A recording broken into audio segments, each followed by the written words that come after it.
Before we get into this story, I want to ask you to hit that subscribe button and give this video a like if you enjoy these real accounts from law enforcement. It helps us bring you more of these stories. And please, drop a comment letting me know where you're watching from. I'm always curious to see how far these stories reach. Now, let's begin.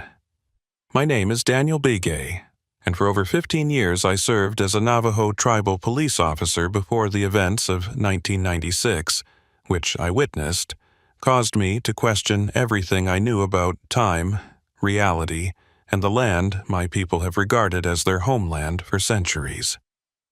I grew up in the town of Chinle, Arizona, at the mouth of Canyon de Chelly. If you've never been there, it's not easy to describe the feeling that place evokes. The canyon walls rise like ancient sentinels, red rocks carved by wind and water over millions of years. Our people have lived in and around this canyon for nearly 5,000 years. Every rock, every formation, every shadow has its own story.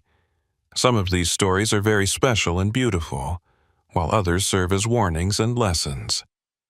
I joined the Navajo Nation Police in 1981, fresh out of high school, wanting to serve my community.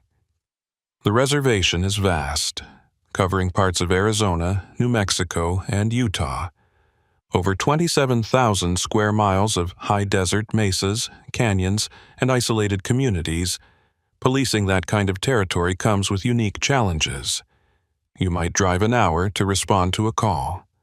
Backup could be 2 hours away, and the land itself, well, the land has its own rules. My grandfather used to tell me stories about the old days, about things that walked between worlds, about places where time moved differently. I listened respectfully, the way you do with elders, but I didn't really believe. I was a modern cop, trained in criminal justice, evidence collection, proper procedure. I dealt in facts, not folklore. That changed on October 12, 1996. I was working the evening shift, which usually meant patrolling the remote areas around Chinle, checking on the scattered hogans and houses where families lived miles from their nearest neighbors. It was a Saturday evening, and the sun was getting low, painting the canyon walls in shades of orange and deep red. Around 7:30 p.m., I got a call from dispatch, a woman's voice, shaky and scared, reporting a domestic disturbance. The address she gave was about 15 miles north of Chinle, off a dirt road that wound through the high desert toward the Chuska Mountains. Unit 12, this is dispatch. We have a 1010 in progress. Caller reports male subject threatening family members. Address is mile marker 7 on Route 12, approximately 200 yards west Hogan with blue door. Caller identified as Mary Yazzie. I acknowledged the call and headed out. Domestic disturbances were common enough, usually fueled by alcohol, poverty, or the grinding stress of reservation life. Most of the time, you could diffuse the situation just by showing up, giving people a chance to cool down, maybe give someone a ride to a relative's house for the night. The drive took about 25 minutes. Route 12 wasn't really a route, more like a maintained dirt road that connected a handful of family compounds. As I drove, the sun dropped below the horizon, and that deep desert darkness started settling in. The kind of darkness that city people don't understand, where your headlights feel like the only light in the entire universe. I found mile marker 7 and turned west onto an even rougher track. My headlights bounced over rocks and ruts, and I kept my speed down, watching for the Hogan. Traditional hogans are easy to spot, round or octagonal structures made from logs and earth, with a doorway that always faces east to greet the dawn. This one had been described as having a blue door, which was unusual but not unheard of. Some families painted their doors for identification or just for decoration. I spotted it about a quarter mile off the road. My headlights picked out the distinctive shape, and sure enough, even in the dimming light, I could see the door was painted a faded turquoise blue. There was a pickup truck parked nearby, a mid-'80s Ford that had seen better days, and I could see light coming from the Hogan's windows. I radioed my position to dispatch. Unit 12, 1097 at the location. One vehicle on scene. Will advise. Copy that. Unit 12. Be safe. I grabbed my flashlight and approached the Hogan.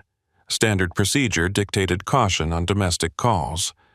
People get emotional, situations can escalate quickly.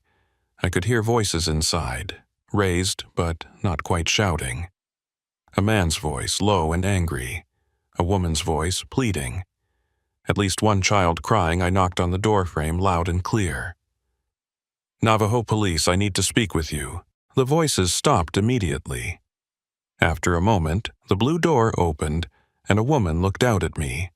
She was maybe 35, with long dark hair pulled back in a traditional bun. Wearing a velvet blouse and silver jewelry, her eyes were red from crying, but she seemed relieved to see me. "Thank you for coming, officer," she said quietly in English, then added something in Navajo that I understood as an apology for disturbing me. "It's no trouble, Shima," I replied, using the respectful term. "I'm Officer Begay. I got a call about a disturbance. Is everyone okay?" She glanced back inside, then stepped aside to let me enter. "My husband, he's been drinking. He gets angry. I just wanted someone here to make sure things didn't get worse." I stepped inside, ducking slightly through the doorway. The interior was what I expected. A single, circular room with a wood stove in the center. The smoke hole above it open to the sky. Blankets and sheep pelts on the floor. A kerosene lamp providing warm light. A man sat on the far side of the Hogan, maybe 40 years old, with the weathered face of someone who'd spent his life working outdoors. He glared at me, but didn't stand. Two children, a girl about 8 and a boy around 5, huddled together on a blanket near their mother. "Good evening," I said to the man. "I'm Officer Begay. I understand there's been some trouble tonight." He muttered something in Navajo, bitter and dismissive. Something about not needing bilingual police officers interfering in family business. I'd heard it before. Some of the older generation resented tribal police, saw us as extensions of federal authority, not true representatives of the people. I couldn't entirely blame them, given our history with the U.S. government. "Sir, I'm here because your wife called," I said calmly. "She's concerned. I just want to make sure everyone's safe." "We're fine," he said in English, his words slightly slurred. "This is family business. You can go." The woman, Mary I assumed, shook her head. "He broke a plate. He pushed me. I don't want the children to see this." I spent the next 20 minutes doing what I'd been trained to do, calming everyone down. Separating the husband and wife to get their stories, checking for injuries. Mary had a bruise forming on her shoulder but insisted she didn't want to press charges. She just wanted him to sober up, maybe sleep it off. The husband, whose name was Thomas Yazzie, eventually calmed down enough to agree to take a walk, clear his head. I offered to drive him to his brother's place a few miles away, let him spend the night there. He agreed, grudgingly. Before I left, I made sure Mary had my card and the number for the domestic violence shelter in Chinle. She thanked me quietly, and I could see the exhaustion in her eyes. This wasn't the first time, and we both knew it probably wouldn't be the last. I escorted Thomas to my patrol car, making sure he got in without incident. As we drove away, I glanced back at the Hogan in my rearview mirror. The blue door was closed, and the lamplight glowed warm through the windows. A typical domestic call, resolved peacefully. I'd write up my report when I got back to the station. I dropped Thomas off at his brother's house around 9 p.m., made sure he went inside, then started the drive back to Chinle. The night was clear, stars brilliant overhead. In that way, they only are in places far from city lights. I felt good about how the call had gone, about helping that family get through a difficult night. My radio crackled at 9:45 p.m., just as I was passing mile marker 7 again. Unit 12, we're getting another call from the same location. Mary Yazzie reporting her husband has returned and the situation has escalated. Can you respond? I frowned. That was impossible. I just left Thomas at his brother's house 15 minutes ago. There was no way he could have gotten back that quickly, especially without a vehicle. Dispatch, are you sure it's the same address? I just cleared that scene 20 minutes ago. Affirmative. Unit 12. Same caller, same location. She sounds frightened. Says her husband is threatening to hurt someone. My gut tightened. Something was wrong. Maybe Thomas's brother had driven him back, though that seemed unlikely. Or maybe there was confusion in the dispatch, a wrong address. Copy that, dispatch. Responding now. I turned around and headed back up Route 12, pushing my speed a little faster than I should have on that rough road. Something felt off, and years of police work had taught me to trust that feeling. I found mile marker 7 and turned west onto the same track I'd taken less than an hour ago. As I came around the rise, I expected to see the Hogan, the blue door, the old Ford pickup. There was nothing there. I stopped my patrol car and stared. The spot where the Hogan had been was just empty desert. Scrub brush, rocks, dirt, no structure, no truck, no tire tracks, nothing. I grabbed my flashlight and got out, walking to the exact spot where I'd parked before. I was certain this was the right location. I recognized the rock formations, the shape of the small arroyo nearby. This was definitely the place, but there was no Hogan. I walked in a circle, shining my flashlight across the ground. No foundation stones, no evidence that a structure had ever been here. The desert floor was undisturbed, covered in the kind of old, crusted dirt that doesn't get disturbed often. I radioed dispatch, keeping my voice level despite the confusion rising in my chest. Dispatch Unit 12, I'm at the location from the earlier call. There's no structure here. Can you confirm the address? There was a pause. Unit 12, confirming address mile marker 7, Route 12, approximately 200 yards west. Hogan with blue door. Dispatch, there's no Hogan here. The location is empty desert. Are you sure we don't have a different address for the callback? Another pause. Longer this time. I heard voices in the background at dispatch, people talking quickly. Unit 12, we have Mary Yazzie on the line now. She says you were just there an hour ago. She's asking where you are. A chill ran down my spine. Put her through. The radio clicked, and I heard a woman's voice, frightened and crying. Officer? Officer Begay? Why did you leave? He came back, and he's worse now. Please, you said you'd help us. It was Mary's voice. I recognized it, but that was impossible. Ma'am, I'm at the location you gave earlier. There's no structure here. Can you see my patrol car lights? What? No, I can't see anything. Officer, we're inside the Hogan. Please, he's scaring the children. My hands were shaking now. This didn't make sense. I was standing in the exact spot where that Hogan had been, and there was nothing here. Ma'am, I need you to step outside. I need to see you. I can't. He won't let me. Please, just come inside like before. You helped us before. I'm trying to help you now, but I can't find your Hogan. Is there another landmark I can use? Something nearby? We're where we've always been. Officer, please. The radio cut to static. Then dispatch came back on. Unit 12, we lost the connection. What's your status? I stood there in the darkness, my flashlight beam sweeping across empty desert, and felt the first real stab of fear. This wasn't confusion. This wasn't a wrong address. Something was fundamentally wrong here. Dispatch, I'm requesting backup and a supervisor to this location. I need someone else to verify what I'm seeing. Copy that, Unit 12. Nearest backup is Officer Sosi, ETA 40 minutes. 40 minutes. I looked around at the empty desert, then back at my patrol car.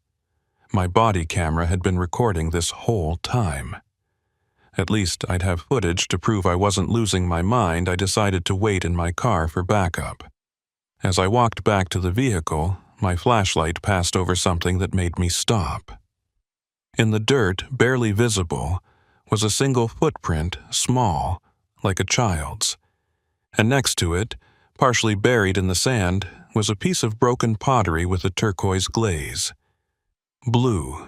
Like the door, I bent down and picked it up carefully, turning it over in my light. It was old, the glaze cracked and faded, but it was definitely pottery, and definitely blue. I bagged it as evidence, though evidence of what, I couldn't say. I sat in my patrol car with the engine running, heater on against the October chill, and waited. The desert around me was silent except for the occasional gust of wind. I kept my flashlight and my radio close, watching the darkness beyond my headlights. At 10:30 p.m., I saw headlights approaching from the south. Officer Russ Sosi pulled up next to me, and I'd never been so relieved to see another human being. Russ was in his 50s, a veteran officer who'd been with the tribal police since before I was born. He'd seen everything, or so he claimed. He got out of his car and walked over to my window. "Daniel, what's going on? Dispatch said you needed backup for a domestic, but the caller disappeared?" I explained everything. The first call, the family, taking Thomas to his brother's house, coming back to find nothing there. The second call from Mary. Russ listened without interrupting, his weathered face neutral. When I finished, he looked out at the empty desert, then back at me. "Show me where the Hogan was." We walked to the spot together. I pointed out the landmarks I'd used to confirm the location. Russ took his own flashlight and searched the area methodically. No foundation, no fire pit, no trash, nothing, he said finally. "Daniel, are you sure this is the right spot?" "I'm certain I drove this exact route twice. I recognize these rocks, that arroyo. This is where it was." Russ was quiet for a moment. "Your body cam was on?" "The whole time." "Then let's look at the footage." We went back to my patrol car, and I pulled up the body camera interface on my in-car computer. The tribal police had recently started using body cameras, though the equipment was often temperamental. I rewound to 7:40 p.m. when I'd first arrived at the scene. We watched as the footage showed my approach to the Hogan, the blue door, Mary opening it, the interior of the structure, the family, Thomas, all of it. 47 minutes of footage, clear as day. Russ and I watched in silence as the recording showed me escorting Thomas out, getting in my car, driving away. The Hogan was visible in the background as I left. "It's all there," Russ said quietly. "The Hogan, the family, everything, but there's nothing here now." "I'm not crazy," I said, hearing the edge in my voice. "I was there. I talked to them. That Hogan existed." "I believe you," Russ said, and I could hear he meant it. "But Daniel, I've been a cop on this reservation for 30 years. I've seen things that can't be explained. Things that don't follow the rules we learned in academy. This land, it's old. Sometimes old things don't stay buried." "What are you saying?" He looked at me with those dark, knowing eyes. "I'm saying maybe you responded to a call that wasn't happening in our time.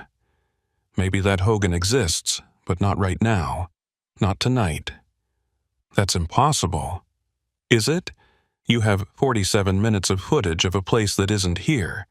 What's more impossible, that you're losing your mind, or that you saw something that exists somewhere else in time." I wanted to argue, but I couldn't. The evidence was right there on the screen. "We need to research this," Russ said. "Find out if there was ever a Hogan at this location. Check old BIA records, land surveys, anything. If a family named Yazzie lived here, there'll be some kind of record. And if there is, then we'll know you're not crazy, and we'll have to figure out what it means. We spent another hour at the site, taking measurements, marking the location with GPS, photographing everything. The piece of blue pottery I'd found went into evidence. Then we drove back to Chinle together, Russ following me to make sure I was okay. At the station, we filed our reports. Russ noted the discrepancy between my body cam footage and the current state of the location. We flagged it for investigation and logged the pottery as found evidence. I drove home around 1 a.m., exhausted and shaken. My wife, Lisa, was waiting up for me. She took one look at my face and knew something was wrong. "Bad night?" she asked. "Strange night," I said, not sure how to explain what had happened. I told her about the call, the Hogan, the vanishing. She listened quietly, her hand in mine. "Your grandfather used to talk about places like that," she said when I finished. Places where time was thin, where the past could bleed through. "I don't believe in that. Maybe you should start." I went to bed, but couldn't sleep. I kept seeing Mary Yazzie's face, the fear in her eyes. The children huddled on that blanket, they'd seemed so real. They'd been real, at least in that moment. Around 3 a.m., I finally drifted off. I dreamed I was back at the Hogan, but this time when I opened the blue door, I saw myself standing inside, looking back at me. I woke with a start, my heart pounding. The next morning, I went to the station early to start researching. I needed to know if the Yazzie family had ever lived at that location. I needed proof that what I'd seen wasn't just a hallucination or some kind of breakdown. But what I found in the old Bureau of Indian Affairs records would make everything so much worse because Mary and Thomas Yazzie had lived at that location. They had lived in a Hogan with a blue door in 1974. And according to the records, their Hogan had burned to the ground on October 12, 1974. Exactly 22 years ago to the day with the family still inside. I stared at the faded BIA document in front of me, reading the words over and over, hoping they'd change. But they didn't. Fire report. October 12, 1974. Location, mile marker 7, Route 12, Chinle District. Structure, traditional Hogan, blue-painted door. Casualties, Thomas Yazzie, 42, Mary Yazzie, 36, daughters Lily, 8, and Emma, 5. Cause of fire, undetermined. Structure completely destroyed. Remains recovered and buried according to traditional customs. The report had been filed by Officer John Nez, who'd retired years before I joined the force. There was a handwritten note at the bottom that made my skin crawl. Family refused evacuation assistance prior to incident. Hogan sealed and abandoned per Chindi protocol. Chindi. The Navajo belief that when someone dies, especially in a violent or tragic way, an evil spirit remains in the place of death. Traditional Hogans where people died were either burned or permanently abandoned, the doorway sealed to trap the Chindi inside. But according to this report, the Hogan had already burned, with the family inside. So what had I seen last night? Russ found me in the records room at 8 a.m., surrounded by dusty file boxes and old photographs. He set a cup of coffee down next to me without a word, then pulled up a chair. "You find something," he said. It wasn't a question. I showed him the fire report. He read it slowly, his face growing more grave with each line. "The dates match," he said quietly. October 12th, 1974. October 12th, 1996. 22 years to the day. I talked to them, Russ. They were real. Mary was scared. The children were crying. Thomas was drunk and angry. It wasn't a ghost or a vision. They were solid physical people. I believe you." He pulled out another document from his own folder. I did some checking too. Found the original land survey from 1960. There was a hogan at that exact location, owned by the Yazzie family. But there's something else. He unfolded an old map, pointing to the spot marked in faded pencil. This survey shows 3 hogans at that site over a 40-year period. One from the 1950s, one from the 1960s, and the one from 1974, all in the same spot, all abandoned or destroyed. 3 different hogans in the same location. It's not uncommon. Families rebuild on traditional sites, especially if it's good land near water or grazing. But Daniel, I checked the records for all 3 structures. All 3 had incidents. Deaths, violence, tragedy. That spot has a bad history. I felt cold, despite the coffee warming my hands. You think the place itself is cursed? I think something about that location makes the barrier between times thin, like a crack in reality, and whatever happened there keeps bleeding through, especially on the anniversary. That's not possible. You keep saying that, but the evidence says otherwise. You have body cam footage of people who died 22 years ago. That's evidence, Daniel. That's real. He was right. I had proof. 47 minutes of digital video showing me interacting with the Yazzie family and their hogan, a hogan that no longer existed. What do we do? I asked. We wait and see if it happens again.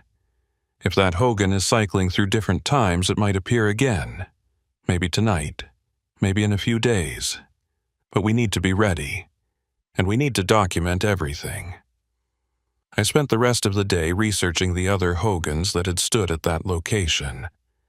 The first one, built in the early 1950s, belonged to a family named Benally. According to the records, the father had killed his wife and 2 sons in 1956, then taken his own life. The hogan was burned by the community afterward. The second hogan, from the 1960s, belonged to the Tsozi family. They'd abandoned it in 1968 after their teenage daughter disappeared. She was never found, and the family believed she'd been taken by skinwalkers. The hogan was left to collapse on its own. Then, the Yazzie family built the third hogan in 1972. 2 years later, they all died in the fire.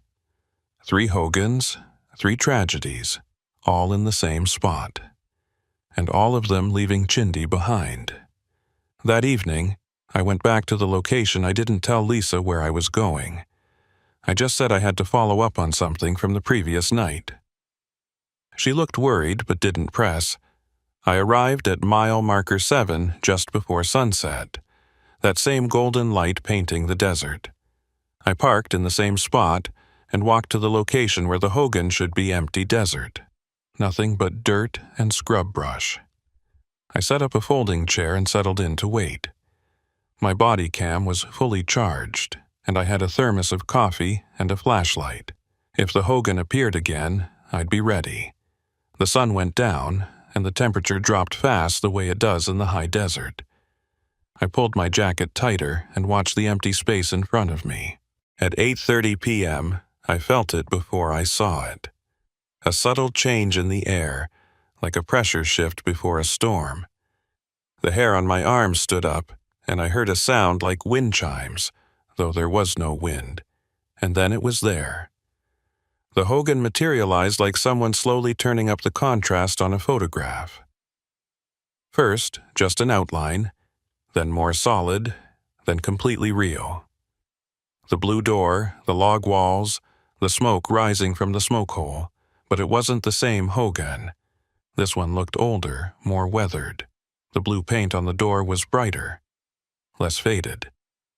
And the truck parked nearby was from the 1960s, a Chevrolet that looked almost new. I stood up slowly, my hand on my radio.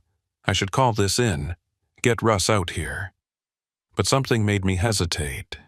This was my case, my mystery to solve. I approached the hogan and knocked on the doorframe. The door opened, and a teenage girl looked out at me. She was maybe 16, with long dark hair and traditional jewelry. She stared at me in confusion. "Can I help you?" she asked in Navajo.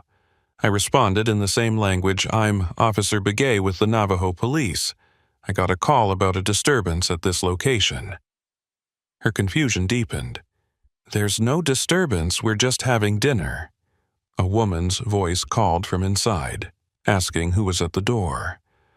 The girl turned and said something I couldn't hear, then looked back at me. "My mother says to invite you in. It's cold out." I hesitated, then accepted. If I was going to understand what was happening here, I needed to engage with it directly. The interior was similar to what I'd seen the night before, but different in the details. Newer blankets, different cooking pots, a calendar on the wall that made my breath catch May 1968. A woman in her 40s smiled at me from where she sat near the fire. "Welcome, officer. I'm Helen Sosi. This is my daughter, Annie. Can we offer you some coffee?" Sosi. This was the family that had abandoned the Hogan after their daughter disappeared. And I was looking at that daughter right now, alive and healthy, in 1968. "Thank you," I managed. "I'm sorry to disturb your dinner. There must have been some mistake with the address." "No trouble at all. We don't get many visitors out here." Helen gestured for me to sit. "You look cold. Please warm yourself." I sat, trying to process what was happening. I was inside a Hogan that wouldn't be abandoned for another few months, talking to people who, in my time, were either dead or had lived through tragedy decades ago. Annie was watching me with curious eyes. "You're not from around here, are you? Your uniform looks strange."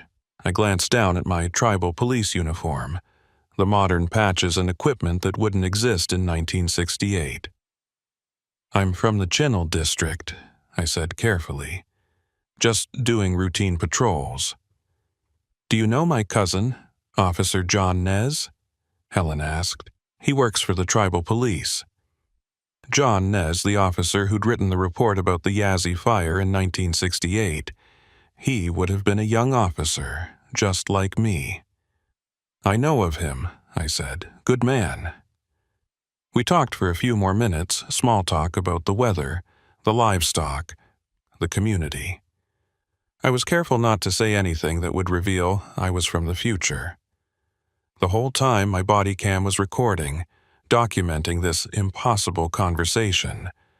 Then Helen said something that made my blood run cold. "Annie's going to Window Rock tomorrow. She has an interview at the BIA office.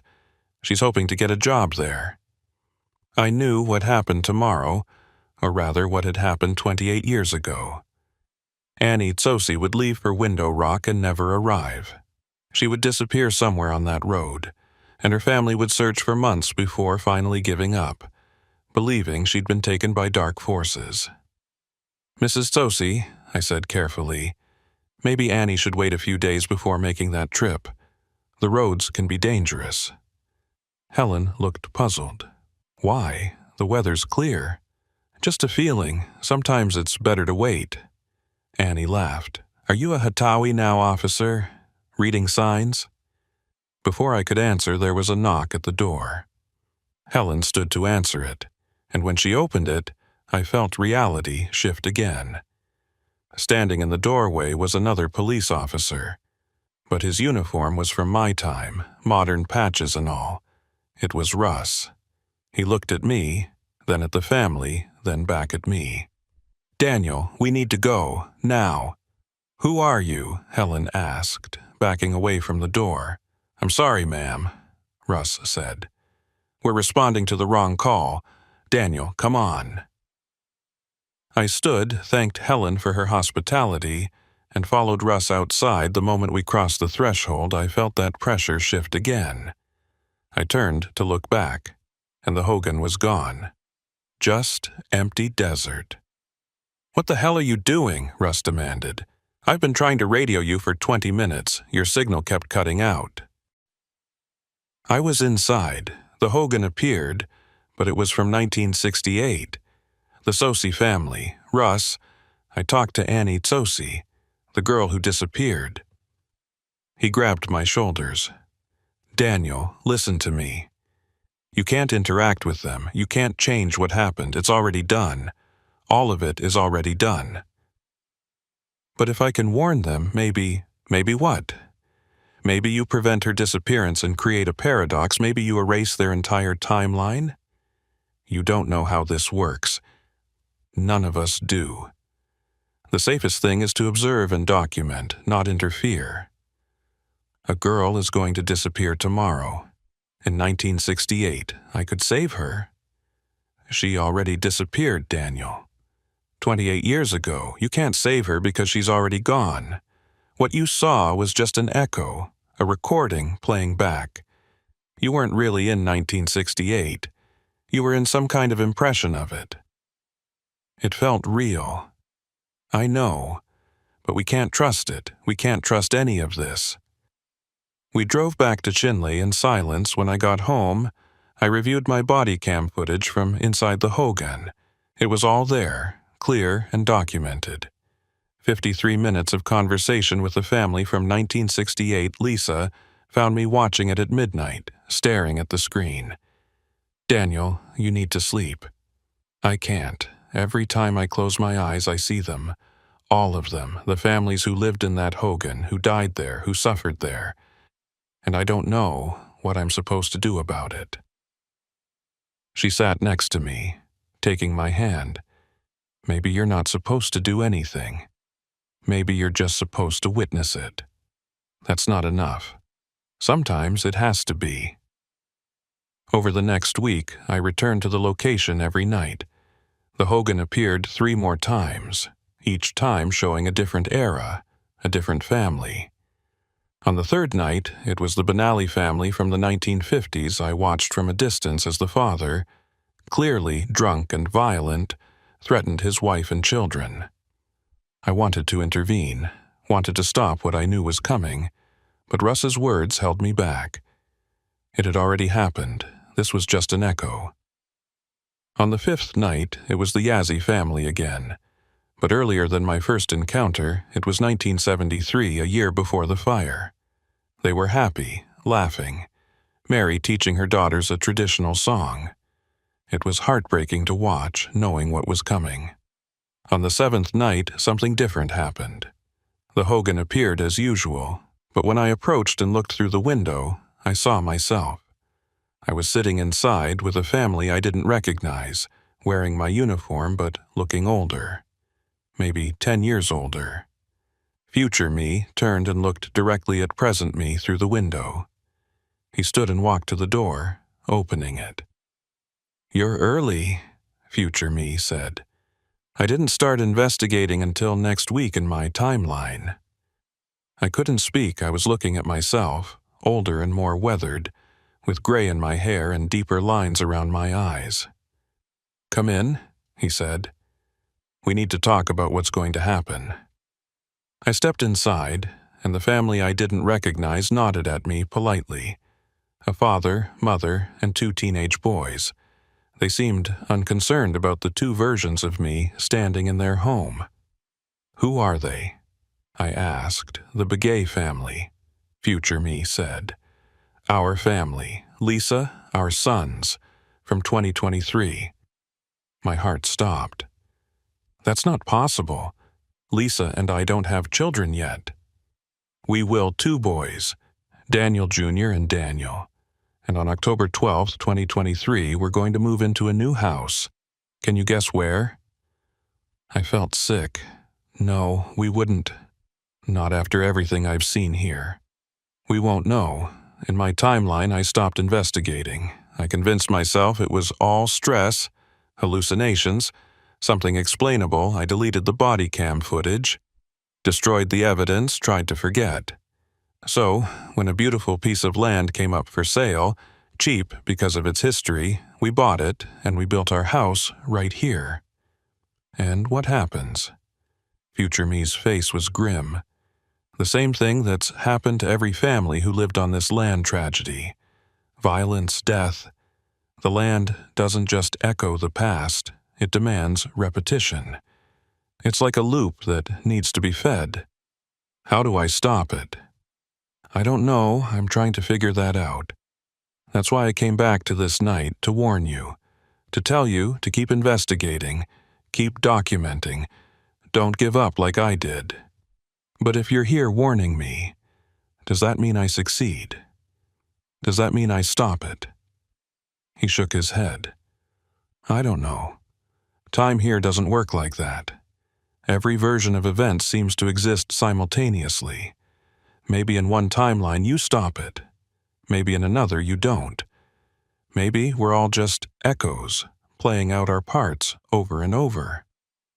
The pressure in the air shifted again. Future me looked alarmed. It's collapsing. The timeline is collapsing. Listen to me, Daniel. The key is... The Hogan vanished, and I was standing alone in the empty desert. His words cut off mid-sentence. I fell to my knees in the dirt, shaking. I'd just seen my future. A future where Lisa and I had children, where we lived on this cursed land, where tragedy found us, just like it had found everyone else. Unless I could figure out how to break the cycle. I drove straight to the Tribal Historic Preservation Office the next morning. If this land had such a dark history, there had to be something in the traditional knowledge, some way our ancestors dealt with places like this. The preservation officer, an elder named Thomas Begay, no relation, listened to my story without interrupting. When I finished, he was quiet for a long time. You've seen the Chindi House, he finally said. My grandfather spoke of such places, locations where the barrier between worlds grows thin because of repeated tragedy. The violence and fear create a wound in the fabric of reality. How do you heal such a wound? Traditionally, with ceremony. A blessing way performed by a skilled hatawi, but for a wound this deep, this old, I don't know if ceremony would be enough. The land has soaked up too much pain, too much death. There has to be a way. Perhaps. But consider this, you've been entering that place, interacting with it. Every time you do, you leave a piece of yourself behind. You become part of the echo, you might be strengthening it rather than weakening it. His words hit me like a physical blow. Had I been making it worse? Had my investigation been feeding the very thing I was trying to stop? That night, I didn't go back to the location. I stayed home with Lisa, holding her close, thinking about the children we might have someday, about the future I'd glimpsed. But around midnight, my phone rang. It was dispatch. Officer Begay, we have a 1010 in progress. Domestic disturbance. Location is mile marker 7, Route 12, approximately 200 yards west Hogan with blue door. Caller identified as Mary Yazzie. The same call, the same family, the cycle beginning again. Dispatch, I said slowly. What's today's date? October 12th, 1996. Why? I'm not responding to that call. Excuse me? I said I'm not responding. Send another unit. There was shocked silence. Then, Officer Begay, you're required to respond to all domestic disturbance calls. This is protocol. Send another unit. I hung up and turned off my phone. Lisa was watching me from the bedroom doorway. What's happening? I'm breaking the cycle, or trying to. I think the Hogan needs me to respond, needs me to be part of the pattern, so I'm refusing. We stayed up all night, waiting to see what would happen. My radio was still on, and I heard dispatch send Officer Tsosi to the location. I heard him report that there was no structure at the site. I heard the confusion in his voice, the same confusion I'd felt. But I didn't go. I stayed home. As dawn broke, Lisa made coffee, and we sat together watching the sunrise. Did it work? She asked. I don't know. Maybe, or maybe I just delayed the inevitable. My phone rang. I'd turned it back on an hour earlier. It was Russ. Daniel, we need to talk. Something happened last night at that location. Something different. What do you mean? The Hogan appeared, but only for about 30 seconds, then it collapsed in on itself like it was being erased. And there was a sound, like dozens of voices all crying out at once. Then nothing. It's gone, Daniel. Completely gone. I've been here all morning. And there's no trace of it. No shimmer, no pressure changes, nothing. Is that good? I think so. I think by breaking the pattern, by refusing to respond, you might have disrupted the cycle. The Hogan needed that October 12th response, needed an officer to interact with it. Without that, the loop couldn't complete. I felt a weight lift from my chest. So, it's over? Maybe. We should monitor the site, especially on future October 12ths, but for now, yes, I think it might be over. I thanked him and hung up. Lisa was watching me with hopeful eyes. Is it done? I think so. We held each other as the sun climbed higher, warming the world, burning away the shadows of the night. But even as relief washed over me, I couldn't shake one nagging thought. Future me had tried to tell me something, had tried to warn me about the key to solving this. His words had been cut off, but I'd heard the beginning. The key is what? I'd broken the cycle, or at least interrupted it. But I didn't really understand what I'd done or why it worked, and that uncertainty would haunt me for years to come. Because 3 weeks later, I received a package at the station. No return address. Just my name written in handwriting I recognized as my own. Inside was a body camera memory card and a note. The note read, "Daniel, this is you from 2006, 10 years from now. I'm sending you this because you need to see what happens if you let your guard down." The Hogan didn't disappear. It just went dormant. Watch the footage. Learn from my mistakes. Don't build on that land. Ever. D. I loaded the memory card into my computer with shaking hands. The footage showed me, older again, standing in front of a modern house. The same location, mile marker 7, and the house had a blue door. The timestamp on the footage read October 12th, 2006, exactly 10 years in the future. The cycle hadn't ended. It had just evolved. I watched the footage from 2006 17 times before I could accept what I was seeing. The video started with future me, looking exactly as I'd seen before, walking toward a modern ranch-style house. The architecture was contemporary, but the location was unmistakable.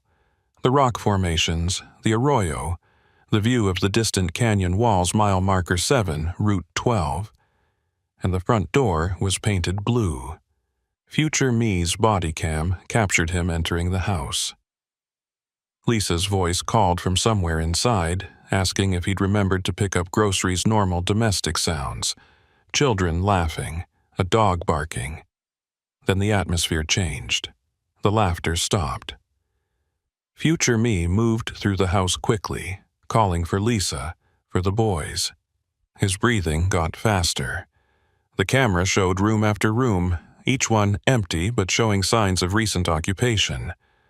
A pot boiling over on the stove. The TV on, but no one watching. Toys scattered on the floor. He found them in the master bedroom. Lisa and 2 boys, maybe 8 and 10 years old, standing in a circle, holding hands. Their eyes were closed, and they were swaying slightly as if in a trance. Future me approached cautiously. "Lisa? Boys? What are you doing?" They didn't respond, just kept swaying. And then, all together, they opened their eyes. Black. Completely black. Like the woman from the Honda Accord in the stories I'd heard from other officers. No whites, no iris, just darkness. And they spoke in unison, voices overlapping, creating that awful harmonic tone I'd heard described before. The house remembers. The land remembers. We are part of the remembering now. Future me backed away, and the footage showed him running from the house, getting in his patrol car, driving away fast. The video ended with him parked on the side of the road, hyperventilating, calling someone on his phone. I ejected the memory card and sat in the dark station office, trying to process what I'd seen. That was my future. 10 years from now. Lisa and children I didn't even have yet. Possessed or transformed by whatever dark force haunted that land, unless I could prevent it. I needed help, real help. Not just police procedures and investigation, but someone who understood the traditional ways, the old knowledge that my generation had mostly lost. The next morning, I drove to see my grandfather. He lived in a small house on the outskirts of Chinle, where he'd lived alone since my grandmother passed 5 years earlier. He was 83 years old, a Hatawi, a traditional medicine man, though he rarely practiced anymore. I found him outside, tending to his sheep. When he saw me pull up, he smiled, but there was sadness in his eyes, like he already knew why I'd come. Ya ate shichei, I greeted him respectfully. Ya ate shitsui, he replied, using the term for grandson. You look troubled. Come inside, I'll make coffee. We sat in his small kitchen, and I told him everything, the Hogans appearing and disappearing, the families from different timelines, the future I'd seen on the body cam footage. He listened without interrupting, his weathered face thoughtful. When I finished, he was quiet for a long time, staring into his coffee cup. I knew this would come to you eventually, he finally said. Your great-grandfather was the first to see it back in 1937. He was a young man then, riding his horse through that area. He saw a Hogan that shouldn't have been there, heard voices from a family that had died years before. He tried to tell people, but no one believed him. They thought the sun had gotten to him. Did he figure out what was causing it? He spent years studying it, talking to the elders, learning the old stories. He came to believe that place was a crack between worlds, a thin place where the boundaries between past, present, and future could break down, and each tragedy that happened there made the crack wider. How do you seal such a crack? Grandfather sighed. That's the question he struggled with until he died. Traditional ceremonies can cleanse a place of chindi, can restore balance, but this is different. This isn't just spirits of the dead. This is time itself bleeding. The land has become like a wound that won't heal because it keeps being reopened. There has to be a way to stop it. Perhaps. But consider this. Every time you interact with that place, you create another thread in the pattern you've seen yourself from the future, yes? That means the loop includes you.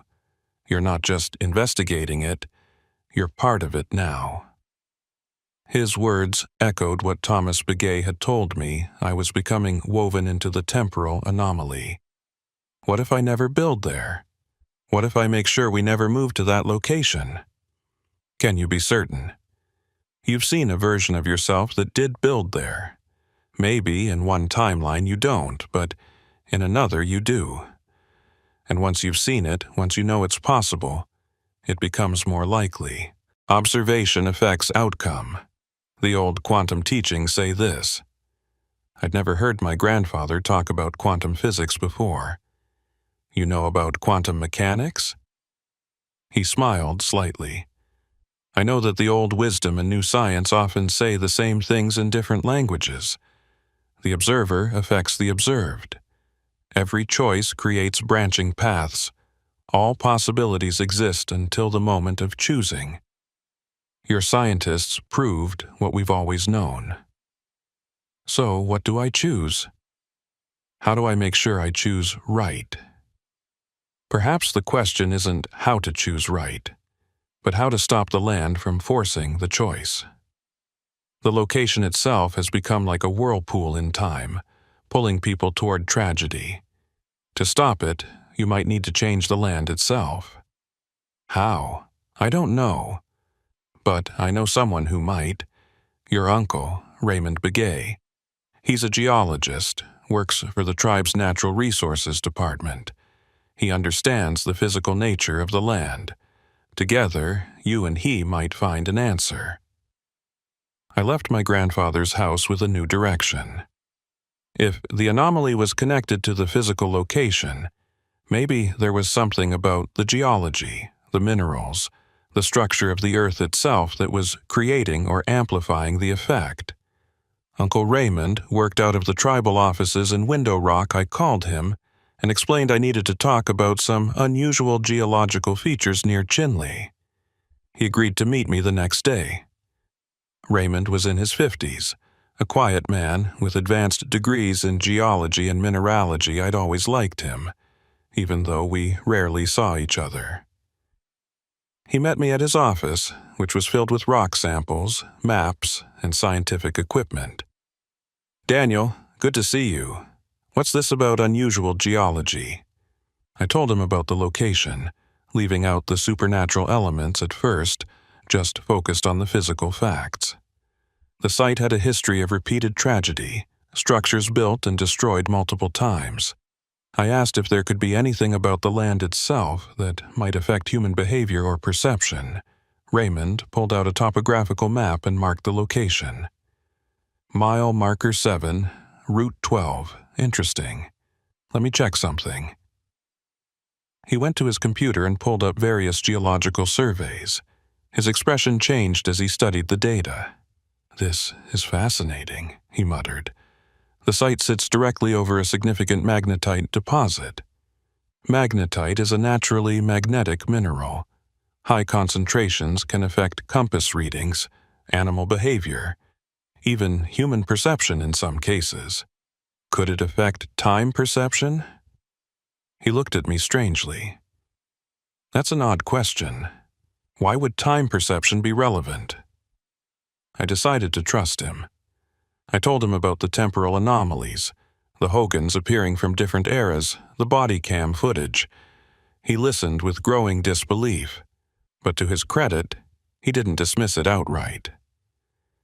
"If what you're saying is true," he said slowly, "then we're dealing with something beyond conventional geology. But the magnetite deposit is interesting. Some theoretical physicists have proposed that intense magnetic fields, under certain conditions, could affect space-time locally. It's highly speculative, mostly considered fringe science. But possible. In theory, yes. Extremely high magnetic field strengths combined with other factors like rotational motion or unusual quantum states might create localized temporal distortions. But we're talking about magnetic fields far stronger than what natural deposits would produce. What if it's not just the magnetite? What if there's something else amplifying the effect?" Raymond thought about this. "Let me do a full geological survey of the site. Ground-penetrating radar, magnetic field measurements, soil samples. If there's something unusual about the location's physical properties, I'll find it." We drove to the site that afternoon. Raymond brought his equipment, and I watched as he set up sensors and scanning devices around the empty desert. I stayed well back, not wanting to trigger any temporal effects while he worked. After 3 hours of measurements, Raymond called me over. His face was pale. "Daniel, this is impossible. The magnetic field strength here is fluctuating wildly. I'm reading variations from normal background levels to intensities that should only exist near industrial electromagnets, and the pattern of fluctuation is regular, like a pulse. What's causing it?" "I don't know.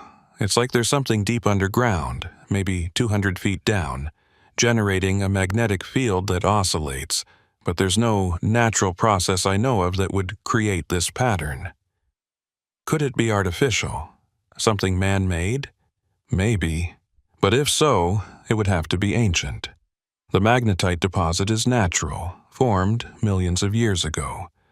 Whatever's interacting with it would have to be integrated into the geological structure. An idea occurred to me. Could you map when the magnetic pulses are strongest? Raymond checked his data. Based on the readings I've taken over the past 3 hours, the field strength peaks every 43 minutes, then drops to near normal levels. Why? The Hogan appears at irregular intervals, but when it does appear, it stays for about 30 to 50 minutes. What if it's synchronized with the magnetic pulses? Raymond's eyes widened. If the magnetic field is somehow creating a temporal distortion, then yes, the appearance of structures from other times would correlate with peak field strength, Daniel. We need to bring in more equipment. This could be the most significant geological and physical discovery of the century. No, I said firmly. We can't go public with this. Not yet. If word gets out, this place will be swarmed with scientists, military, who knows what.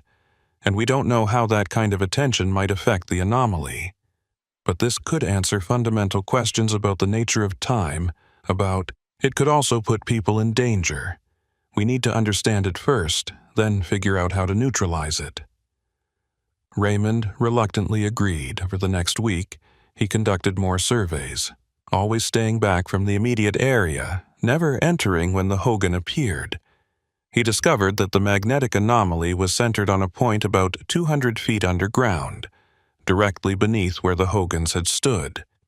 It's like there's a massive magnetic dynamo down there, he explained, rotating or oscillating, creating a field that pulses in a regular pattern, but I can't determine what it is without drilling, and I'm not sure drilling is wise.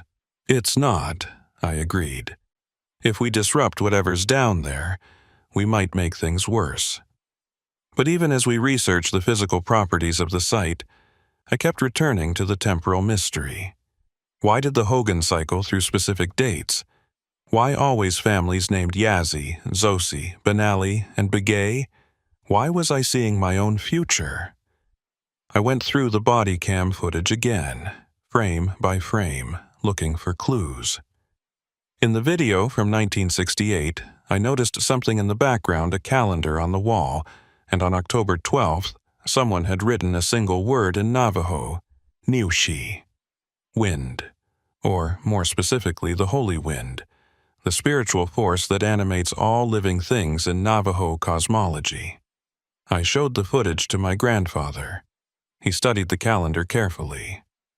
The holy wind, he said, the life force. Why would they mark October 12th with this word? I don't know. Is there significance to October 12th in traditional teachings? He thought about this. Not that I know of, but let me consult the old calendars, the ones that track ceremonial dates according to the traditional year. He spent 2 days going through old papers and books, talking to other elders.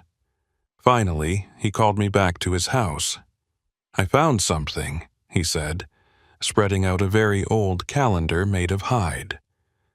October 12th, in our traditional calendar, sometimes corresponds with a specific day in the ceremonial cycle.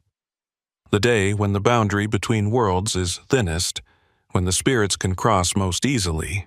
It's similar to what other cultures call a thin time. So, October 12th is always a thin time? Not always. It depends on the lunar cycle and other factors. But in certain years, yes. And here's what's interesting. I checked the historical records. The years when tragedies occurred at that location. 1937, 1956, 1968, 1974, and the ones you've experienced in 1996, they all fell on years when October 12th aligned with the thin time in our traditional calendar. A pattern, everything was connected by pattern. The magnetic pulses, the dates, the families, all of it synchronized in some cosmic rhythm. What about 2006? I asked. The year from the body cam footage, does October 12th align with thin time then? He checked his calculations. Yes, and 2016, and 2026. Every 10 years the alignment repeats. 10-year cycles. The Hogan appeared in regular intervals during the thin times, when the magnetic field interacted with the temporal boundary. I understood now the location was a perfect storm of factors. The magnetic anomaly underground, creating a physical distortion. The traditional thin time, creating a spiritual opening, and the repeated tragedies, feeding the pattern, making it stronger with each cycle. To break it, I'd need to disrupt all three factors. But how? That night, the Hogan appeared again. But this time, something was different. I'd set up surveillance equipment around the perimeter, cameras and magnetic field sensors. I stayed back and watched from my patrol car. The structure materialized at 8:43 p.m., right on schedule with the magnetic pulse, but this time I could see something I'd missed before. The air around the Hogan shimmered with a faint luminescence, like heat waves but with color blues and purples that shouldn't exist in nature. And there were sounds. Not from inside the Hogan, but from the space between realities. Whispers, cries, fragments of conversation from dozens of different voices, all overlapping. It was like looking at a crack in the world, and through that crack, I could see and hear echoes of every timeline that touched this spot. Every version of events, every possible outcome, all existing simultaneously. I recorded everything, documenting the phenomenon from every angle. And then I saw something that made me grab my radio. Inside the Hogan, through the window, I could see a family. But it wasn't any of the historical families I'd encountered before. It was Lisa and our two sons. The same ages as in the 2006 footage, but the timestamp on my camera read 1996. They shouldn't exist yet. They were from the future, pulled back to this moment by the temporal distortion. And then I realized the horrible truth. Time at this location wasn't just bleeding, it was collapsing. Past, present, and future were all being drawn to the same point, compressed into the same space. The more I investigated, the more I interacted with the anomaly, the stronger it became. I was feeding it. My future family's presence was feeding it. Every observation, every recording, every attempt to understand was making the collapse worse. The Hogan started to flicker, shifting between different versions. The 1950s structure, the 1960s, the 1970s, and the modern house from 2006, all occupying the same space, cycling faster and faster. And then they all appeared at once, 4 different structures, superimposed over each other, all solid, all real, all impossible. Inside, I could see all the families simultaneously, the Benallis, the Tsosis, the Yazis, and my own future family, all occupying the same space, walking through each other like ghosts, each unaware of the others. The magnetic field sensors were screaming, showing readings off the scale. The ground beneath the structures started to glow with that same blue-purple light. And from somewhere deep underground, I heard a sound, a low, resonant hum that I felt in my bones. The magnetic dynamo Raymond had detected was spinning faster, the field intensifying. The collapse was accelerating. If it continued, the temporal distortion might become permanent, might spread beyond this location. The thin place might tear completely. I had to do something. But what? Then I remembered my grandfather's words. Perhaps the question isn't how to choose right, but how to stop the land from forcing the choice. I had to remove the choice. Remove the possibility of building there, of interacting with the anomaly, of feeding the pattern. I got on my radio and called Raymond. I need you to bring explosives enough to collapse that underground chamber where the magnetic anomaly originates. Can you do that? Daniel, are you insane? We don't even know what's down there. If we collapse it, we might seal the crack, or we might make it worse. But if we do nothing, the temporal collapse will continue. I'm watching it happen right now. We're running out of time. There was a long pause. I'll need to get approval from the tribal council. This kind of operation, there's no time for approval. This is an emergency. Get the explosives. I'll take full responsibility. Another pause. Okay, I'll be there in 2 hours. But Daniel, if this goes wrong, I know it's on me. While I waited, I watched the superimposed structures continue to flicker and merge. I could see Lisa and the boys inside the modern house, still in that trance-like state, still swaying and chanting. And I made a choice. I would never build on this land. I would never allow my family to be pulled into this nightmare. Whatever timeline led to that outcome, I would change it. I would choose differently. But even as I made that decision, I wondered if choice meant anything in a place where all possibilities existed simultaneously. Raymond arrived with his truck loaded with drilling equipment and carefully placed explosive charges. We worked quickly, setting up a pattern of drill holes around the perimeter of the anomaly. This is going to be crude, Raymond warned. We're essentially trying to cause a controlled cave-in of whatever's down there. It might not work, it might just make everything worse. Do it anyway. We set the charges and retreated to a safe distance. The Hogan structures were still flickering, but now they were starting to fade, becoming translucent. The pattern's breaking down, I said. The temporal compression is reaching a critical point. We need to act now. Raymond checked his remote detonator. On your signal. I looked at the fading structures one more time. Saw the ghost images of all those families, all those tragedies. Saw my future wife and children, trapped in a timeline I was about to prevent. Do it. He pressed the detonator. The explosions were deep, muffled, the sound traveling up through 200 feet of rock and earth. The ground shook, and for a moment, nothing seemed to change. Then the structures vanished. All of them simultaneously, winking out like lights being switched off. The blue-purple glow faded. The whispers stopped. The magnetic field sensors dropped to normal readings, and the land was empty again. Just desert, rocks, scrub brush. We waited for an hour, monitoring the equipment, watching for any signs of the anomaly returning. But there was nothing. The location was completely normal. I think we did it, Raymond said quietly. Whatever was down there, the cave-in disrupted it. The magnetic dynamo stopped. I should have felt relieved, but all I could think about was the last image I'd seen. Lisa and the boys, fading away, erased from that timeline I had saved them by preventing them from ever being there. But in doing so, I'd seen them disappear. Over the following weeks, I monitored the site carefully. No more Hogans appeared. No temporal distortions. The land remained empty and quiet. I filed my final report, carefully edited to remove any references to time travel or impossible physics. I wrote it up as a geological instability that we'd remediated with controlled explosives. The tribal council accepted the report without question. Life slowly returned to normal.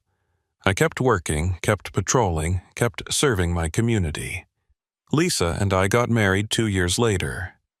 We bought a house in Chinle, far from mile marker 7, and we never had children.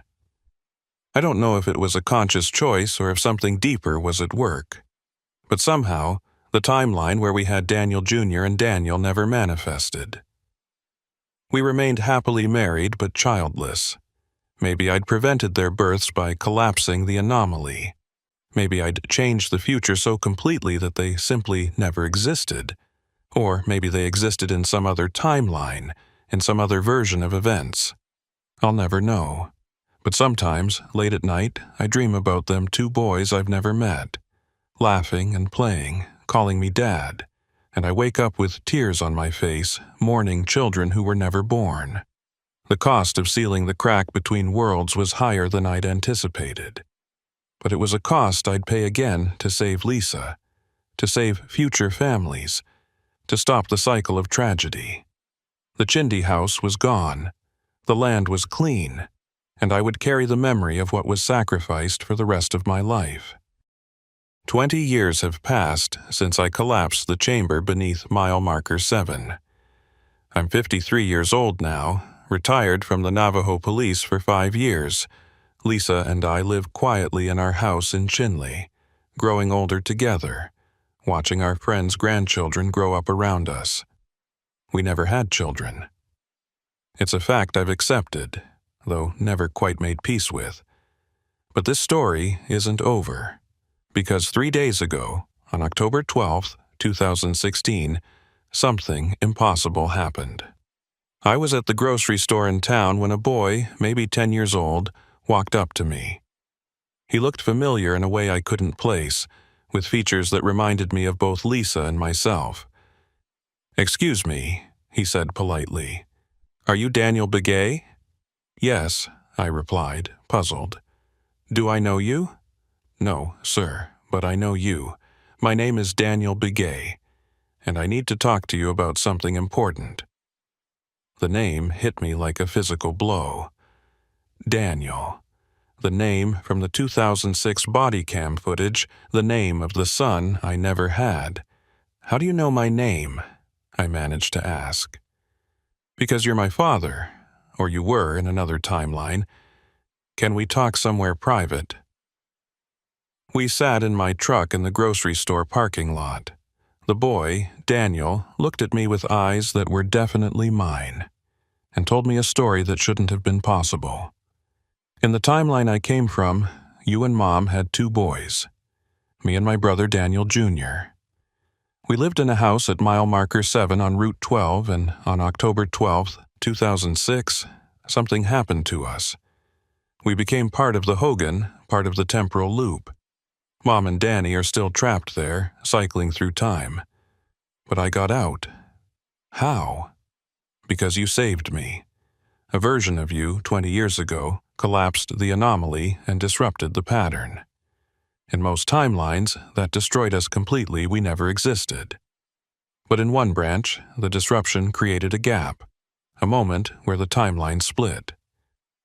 I fell through that gap and ended up here, in this version of reality. I've been living with an uncle in Farmington for 10 years, waiting until I was old enough to find you.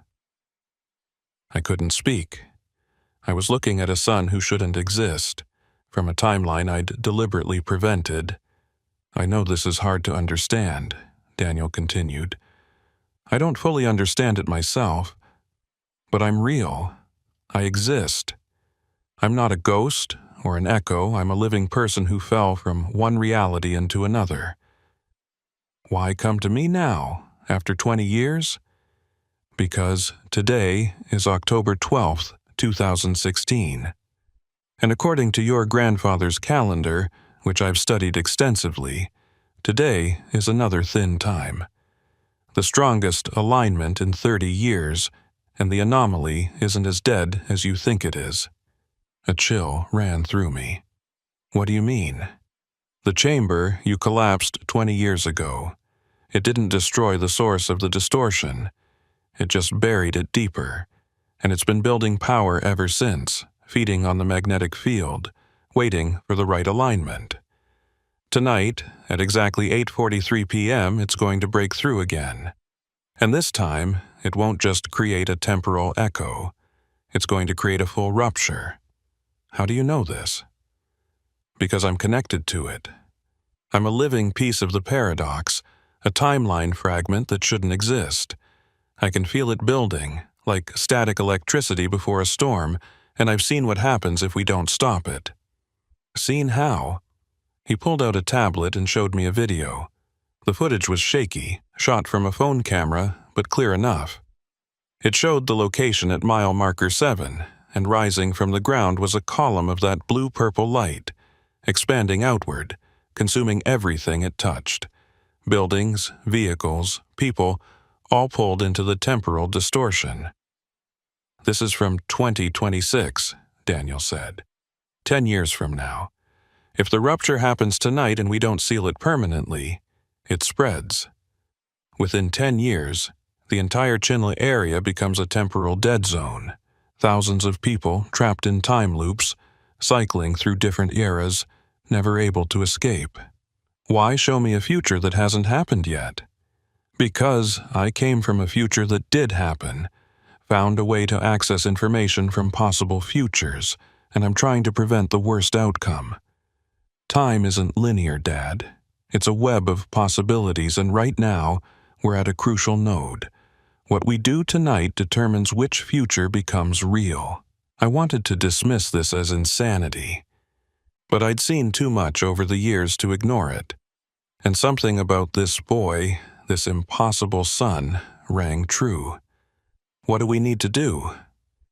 The chamber you collapsed is still there, buried under rubble, but the source, the thing creating the magnetic dynamo, is deeper, about 400 feet down. It's not natural, and it's not human-made, at least not made by any humans that exist in our time. What is it?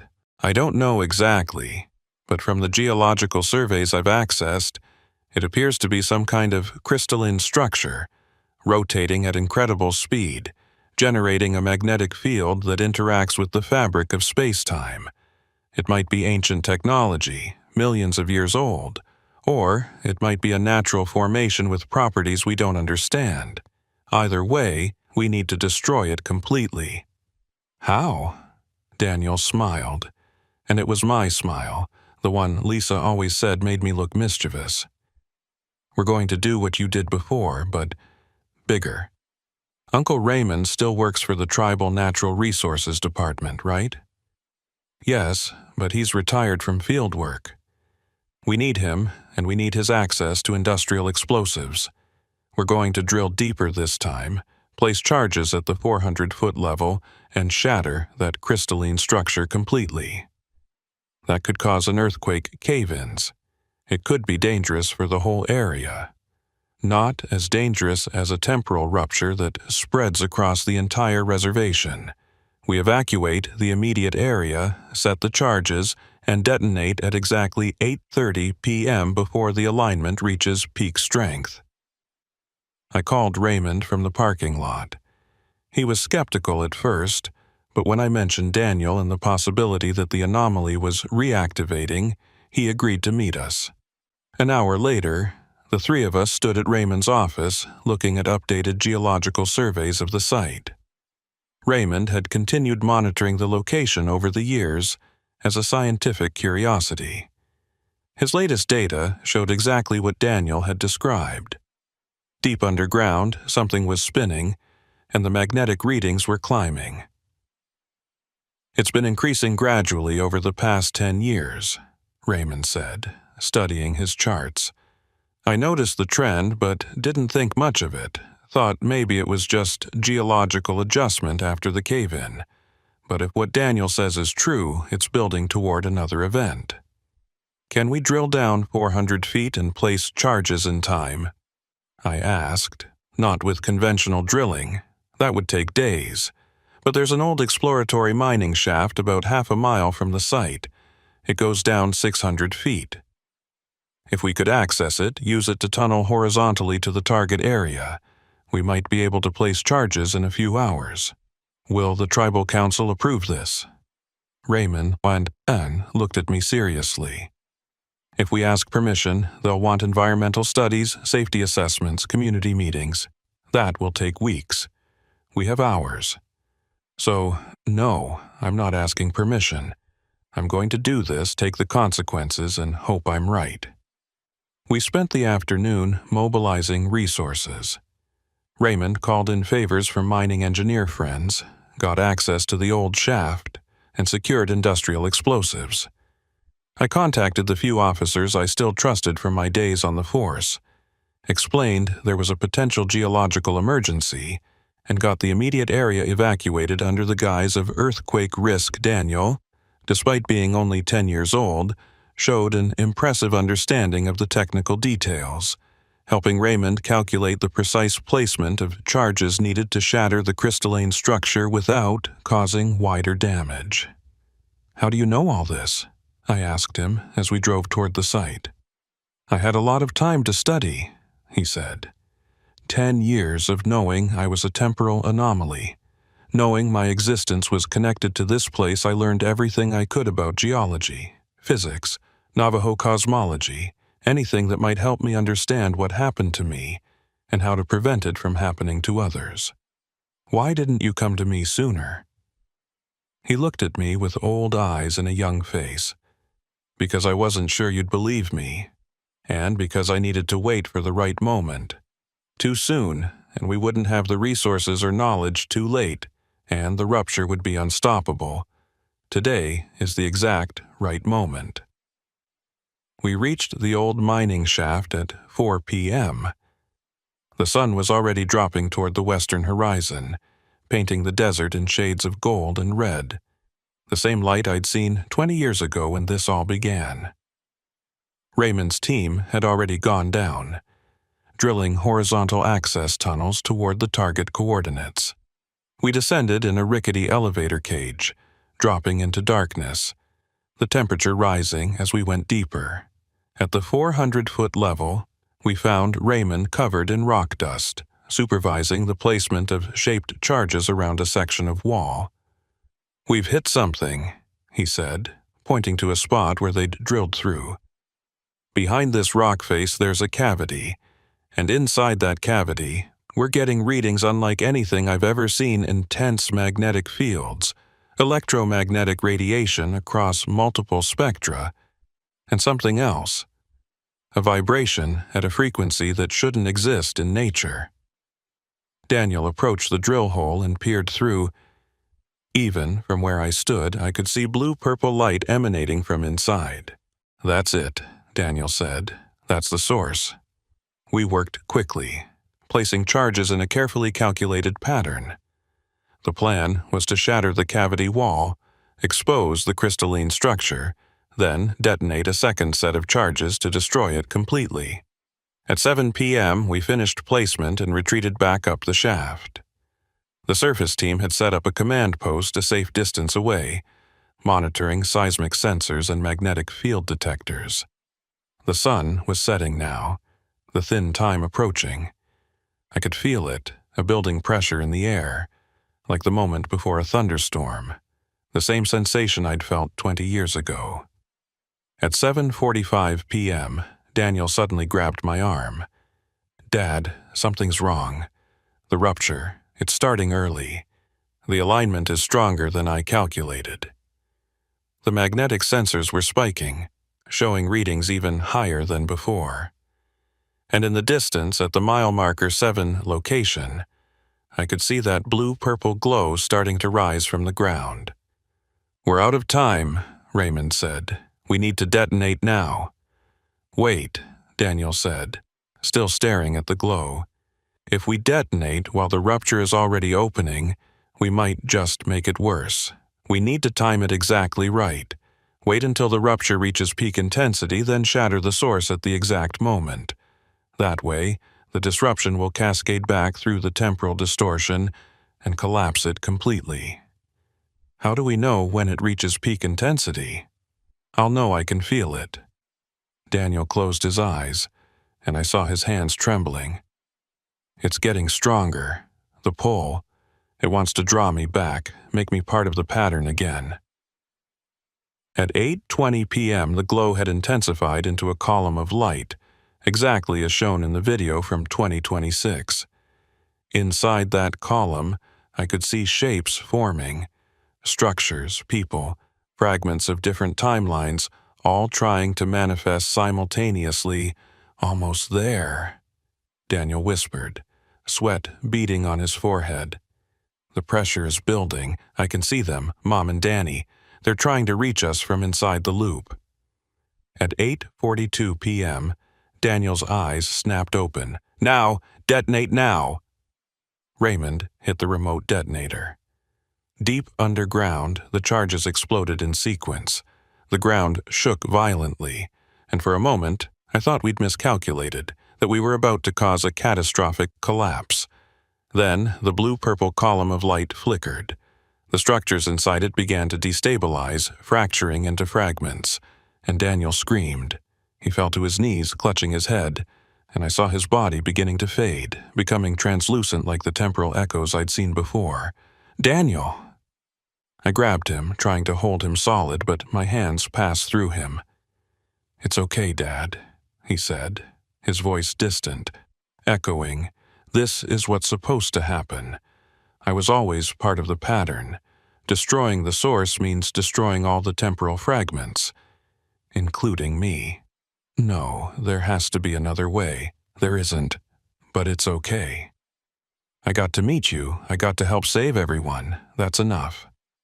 He smiled, and even as he faded, I could see Lisa in that smile.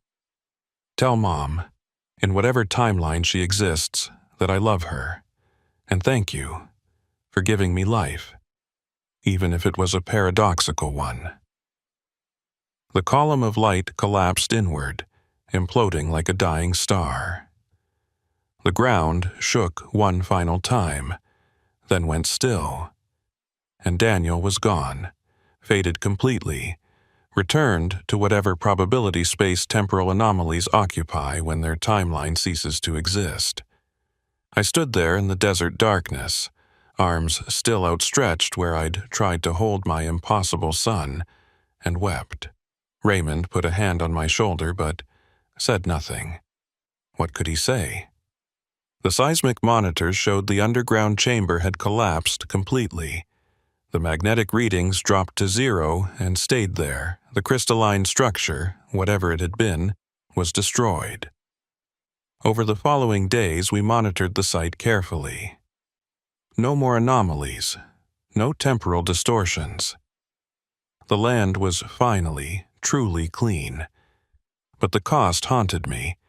I'd saved thousands of people from being trapped in time loops, but I'd lost the only child I'd ever had, even if his existence had been impossible from the start. Lisa found me sitting in my truck outside our house 3 days later, staring at nothing. "Daniel, what's wrong? You've been different since that geological work at mile marker 7. "What happened out there?" I wanted to tell her. Wanted to explain about Daniel, about the son we never had who somehow existed anyway, who'd sacrificed himself to save everyone. But how could I explain something I barely understood myself? "Just tired," I said. "It was intense work." She looked at me with those knowing eyes. "You're lying. You've been holding something back for years. Ever since that strange case when we first got married. The one you said was classified." So I told her. Everything. The temporal anomalies, the Hogans cycling through time, the future I'd prevented where we had children. And Daniel, the boy from a timeline that ceased to exist, who'd lived just long enough to help seal the rupture. Lisa listened without interrupting, her face going through shock, disbelief, and finally, a deep sadness. "We had a son," she said quietly. "In another life, we had 2 sons. And you've carried that knowledge alone all these years? I didn't want to burden you with impossible memories. But they're not impossible, are they? If Daniel was real enough to help you, real enough to sacrifice himself, then somewhere in the web of time those children existed. They were real." She took my hand. "We can't have children now. We're too old. But we can honor their memory, the sons we never had, who existed anyway. We can live in a way that makes their sacrifice meaningful. And that's what we've tried to do. We volunteer with the youth programs on the reservation. We mentor young people who remind us of who Daniel might have been. We tell stories, teach traditions, try to make a difference. It's not the same as raising children, but it's something. It's been 3 weeks since the final collapse of the anomaly. I'm writing this account because Daniel asked me to, in those final moments before he faded, document everything," he'd said. Someday, someone might need to know. Someone else might encounter a thin place where time bleeds through. They need to know it can be stopped, but also what it costs. So I've written it all down. The domestic calls that led to families that didn't exist. The Hogans that cycled through decades. The body cam footage that showed impossible things. the magnetic anomaly deep underground. And Daniel, the temporal fragment who became my son for one brief day. The tribal archives will store this account, classified and sealed for 50 years. Maybe by then, we'll understand time well enough to make sense of what happened. Or maybe it will remain a mystery, another strange story from the reservation, dismissed as folklore by those who prefer rational explanations. I don't know if I did the right thing, collapsing the anomaly, preventing those timelines from fully manifesting. I saved thousands of people from being trapped in temporal loops, but I also erased possibilities, destroyed potential futures, killed a son who'd already been born in another reality. The moral weight of that choice is something I carry every day. But late at night, when I'm between sleeping and waking, I sometimes hear a voice. A boy's voice, laughing, calling me Dad. And I choose to believe that somewhere, in some corner of the infinite possibilities that make up reality, Daniel exists. Happy, whole, free from the temporal anomaly that birthed him. It's probably just wishful thinking, probably just my grief creating comforting illusions. But after everything I've seen, after all the impossible things that turned out to be real, I think I'm entitled to believe in one more impossibility somewhere. In another timeline, I'm a father. And my son knows I love him. That's the echo that remains, and it's enough.